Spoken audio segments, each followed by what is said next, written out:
Selalu usahawan kata, uish, syarikat besar boleh lah. Betul. Tapi kita ni usahawan kecil-kecil je. Macam mana nak letak jenama kita merata, kan?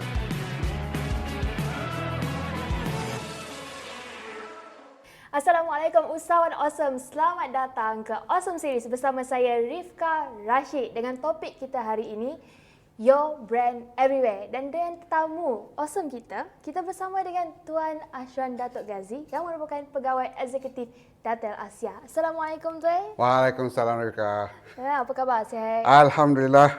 Okey, seperti yang kita tahu, Tuan Ashran sentiasa mencari cara macam mana untuk selitkan ruang dan peluang untuk usahawan-usahawan kita sentiasa memaksimiskan diorang punya perniagaan secara digital. Jadi, Betul. boleh tak Tuan Ashran kongsikan macam mana mereka boleh capai your brand everywhere?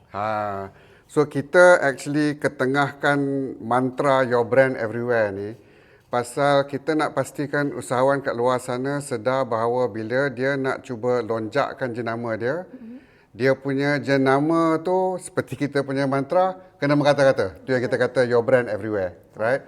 Dan kita tahu bila kita sembang dengan usahawan, selalu dia tertumpu kepada platform-platform tertentu saja. Betul. Right? Dan bila kita nak pastikan orang ingat jenama kita, bila dia nak beli sesuatu, dia teringat dan dia cari jenama kita, kita kena pastikan jenama kita ada di merata-rata lah. Ya? Dan bila kita sebut merata-rata ni ataupun Your Brand Everywhere ni, kita ada 3 aspek kalau kita ambil dari segi konteks pengiklanan. Okay. Ya? Satu, dia kena pastikan golongan dalam universe Google sebab yang tu besar juga dari segi universe dia. Kan? Yang kedua, dunia social media. Right? Social media ni macam-macam lah. Sama ada dekat TikTok ke, sama ada dekat Facebook ke, ataupun Insta ke dan sebagainya. Yang ketiga yang tak selalu orang pakai tapi syarikat-syarikat besar selalu pakai adalah platform laman kandungan premium.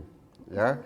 So kalau kita tengok jenama-jenama besar, dia pastikan dia punya brand everywhere. So dia akan ada placement sedikit dekat Google, dia akan ada placement dekat social media, dia akan ada juga placement iklan dia dekat laman kandungan premium. So untuk usahawan dekat luar sana pun perlu ambil pendekatan yang sama juga. Right? Tapi kita sedar selalu usahawan kata, uish, syarikat besar boleh lah. Betul. Kan? Tapi kita ni usahawan kecil-kecil je. Takut. Macam mana nak letak jenama kita merata, kan? Tapi dia punya ratio dan dari segi bajet tu kita tahu kecil berbanding dengan syarikat-syarikat besar. Tetapi nawai tu dari segi untuk nak pastikan jenama mereka dari segi pengiklanan ada di merata, pendekatan yang optimal di antara Google, di antara laman social media dan di antara laman kandungan premium perlu ada.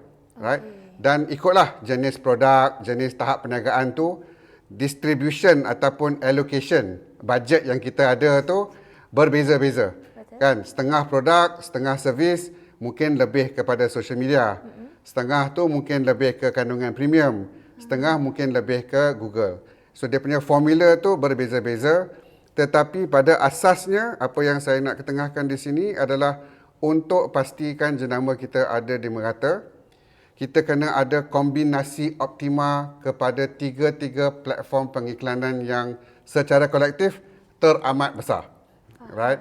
Dan dia ada overlap dia. Okey. Dia ada overlap dia, right? Ada golongan yang kalau usahawan kat luar sana, ada yang masuk laman kandungan premium, tapi tak guna social media sangat. Betul.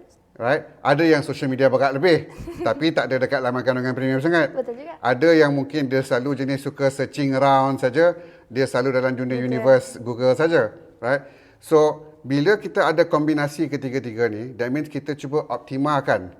Ya, kita cuba optimalkan golongan sasaran kita. Dan bila kita boleh bertindih ketiga-tiga tu, that's when maximum ROI boleh terjadi, insyaAllah. Baru kita jumpa target audience kita. Betul. Dan baru kita punya psikologi jenama kita of Your Brand Everywhere tu tercapai lah. Tercapai.